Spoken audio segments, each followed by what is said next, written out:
안녕하세요. 제이바이블의 김바울 이경재 목사입니다. 반갑습니다. 예, 목사님, 오늘날 코로나로 인하여서 전 세계가 큰 변화가 일어났습니다. 목사님에게는 가장 큰 변화가 무엇이라고 생각하십니까?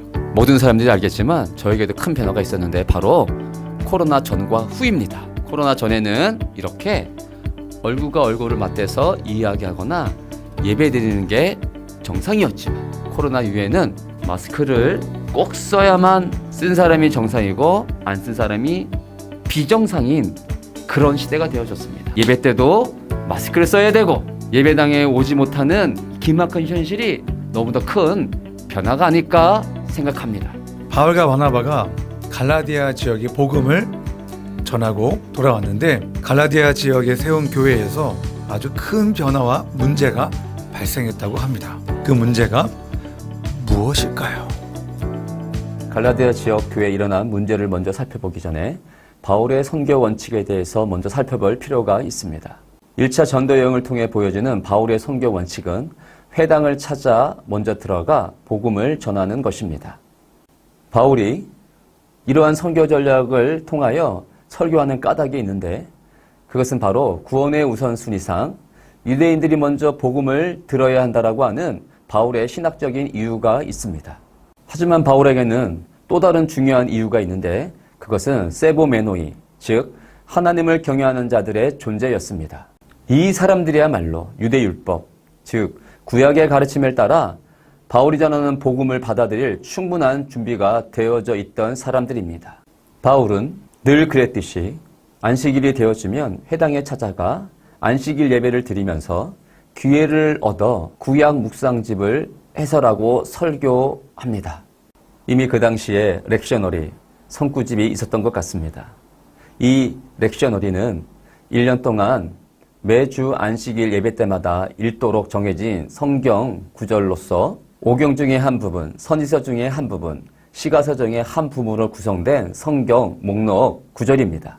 바울 시대의 유대교회는 이미 이 렉셔너리가 발달했던 것 같습니다. 바울이 안식일에 회당에 들어가 설교를 하게 되면 유대인들 가운데 더러는 복음을 받아들인 경우가 더러 있었습니다. 그런데 당시 유대 회당, 특히 디아스포라 세계의 회당에는 유대인 외에도 하나님을 경외하는 자들이 그 언저리에 있었던 것입니다. 세보메네이 2인 하나님을 경외하는 자들은 비록 이방인이었지만 유대교의 매력을 느껴 매주 안식일마다 회당을 찾아 예배하면서 유대인들과 함께 야훼 하나님을 예배하고 유대교의 율법을 배워 삶에 적용하려고 하였던 사람들입니다. 바울이 복음을 설교하는 그 회당의 주변부에 있었던 하나님을 경외하는 자들은 대다수 유대인들보다 바울이 전하는 복음을 대단히 환영했습니다. 여러 가지 이유가 있었겠지만 유대 회당 예배에 참석했던 하나님을 경외하는 자들은 대다수 이방인들이었기 때문에 유대교회에 있어서 그 입지나 그들의 신분이 굉장히 불분명했기 때문입니다.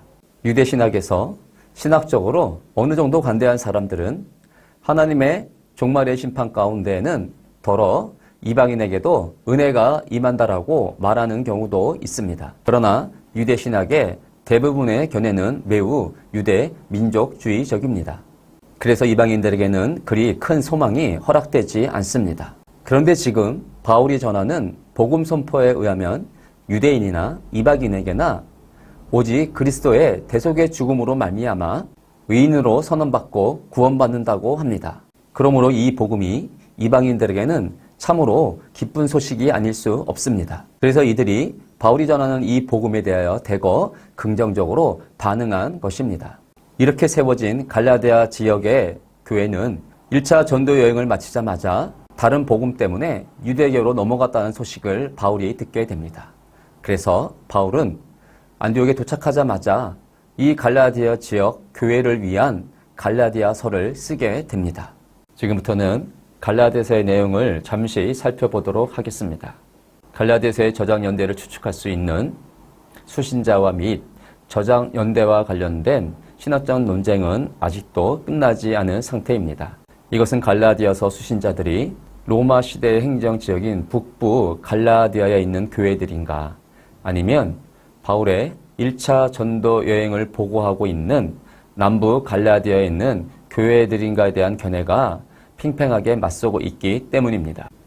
지도에서 보이는 바와 같이 북쪽이 북갈라디아 지역이며 이 남쪽이 바울이 1차 전도 여행이었던 남부 갈라디아 지역입니다. 최근에는 갈라디아서가 바울의 1차 전도 여행지였던 이쪽 남부 지역의 여러 교회들이며 AD 49에서 50년 예루살렘 공의회가 열렸던 그 이전에 제작되었다는 것에 힘이 모아지고 있습니다.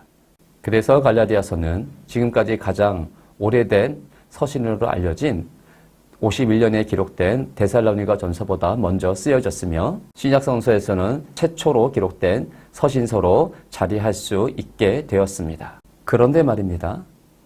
바울은 왜 이렇게 1차 전도여행을 마치고 돌아오자마자 갈라디아 지역에 있는 교회들에게 급히 갈라디아서를 써서 보내만 했을까요? 그것은 바로 그 지역에 있는 교회들에게 다른 복음이 들어왔기 때문입니다. 갈라디아서를 써서 보내는 바울의 심정은 이랬습니다. 갈라디아서 1장 6절에 의하면 그리스도의 은혜로 이같이 너희를 부르신 이를 속히 떠나 다른 복음을 따르는 것을 이상하게 여긴다라고 바울은 말씀하고 있습니다. 바울의 전도 여행을 통해 복음을 듣고 세워진 교회들에게 바울이 그곳을 떠나자 유대인들이 접근하여 다른 복음을 전하기 시작한 것입니다. 여기서의 다른 복음은 그리스도와의 연합을 깨트리는 복음입니다. 다른 복음은 그리스도와의 연합을 유대교의 할례와 율법으로 대치하려고 하는 것입니다. 자기들이 세워놓은 그 기준이 연합을 이룬다라고 교묘하게 속이고 있는 것입니다. 이에 바울은 다른 복음이 아닌 하나님의 아들 예수 그리스도를 말미암는 진정한 의를 갈라디아서에서 설명하고 있습니다. 갈라디아에서 말씀하는 바울의 주장은 이신칭의입니다. 즉 예수 그리스도를 말미암는 의이며 그리스도와의 연합을 이루는 의입니다.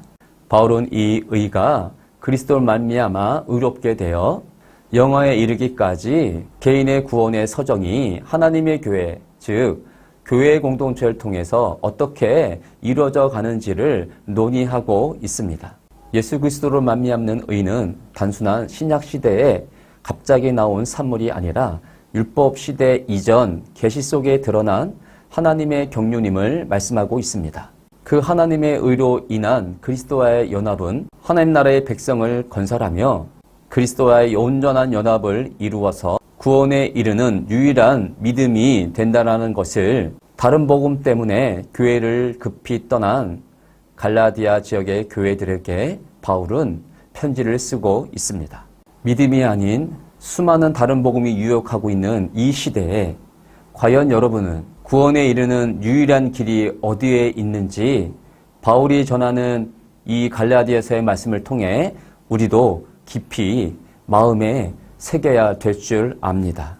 이러한 갈라디아 지역 교회에서 있었던 다른 복음의 문제는 그 지역의 문제뿐만이 아니고 유대 지역에 있는 교회들에게도 문제로 등장하게 됩니다. 그래서 예루살렘에서 공회가 급히 열리게 됩니다. 그 현장으로 한번 가 보겠습니다.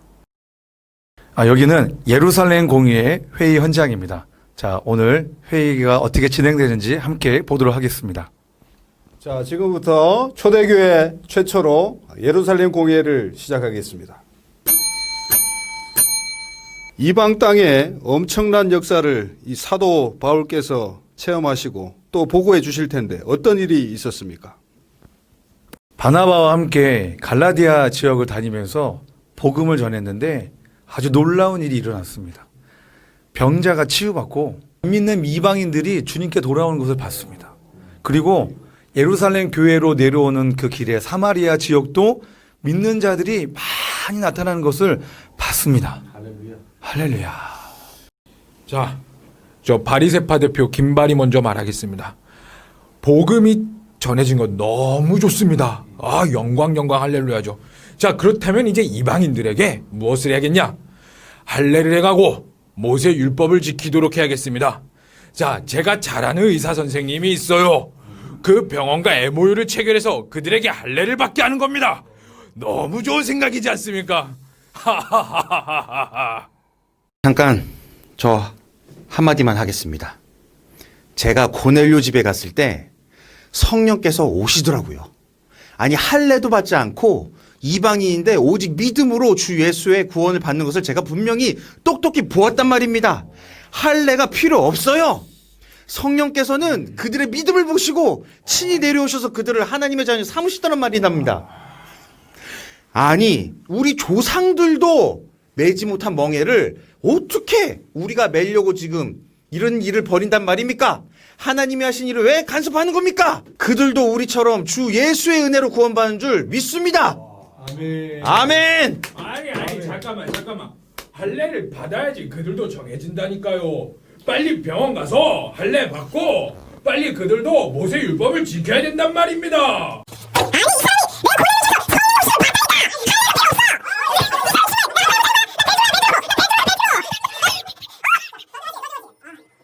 자, 좌정들 하시고 너무 흥분하시는 것들 같소. 자, 흥분을 가라앉히시고 우리 형제님들 제 말을 한번 들어보시겠습니까?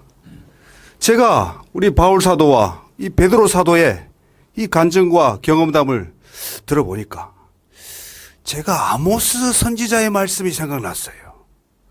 아모스 선지자. 아모스서 9장 11절에 분명히 그렇게 기록되어 있어요. 그 후에 내가 돌아와서 다윗의 무너진 장막을 회복할 것이라고 말씀하셨어요.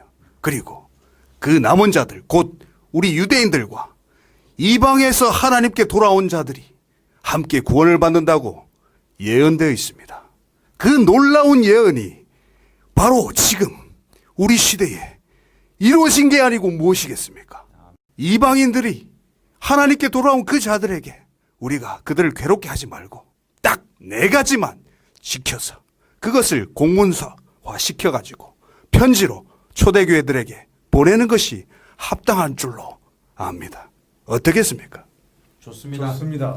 그 4가지란 우상의 더러운 것, 음행, 목매어 죽인 것, 피는 피 자체죠. 그 4가지를 멀리하라고 우리 각 교회들에게 편지하는 것이 참으로 좋을 줄로 압니다. 어떻겠습니까? 좋습니다.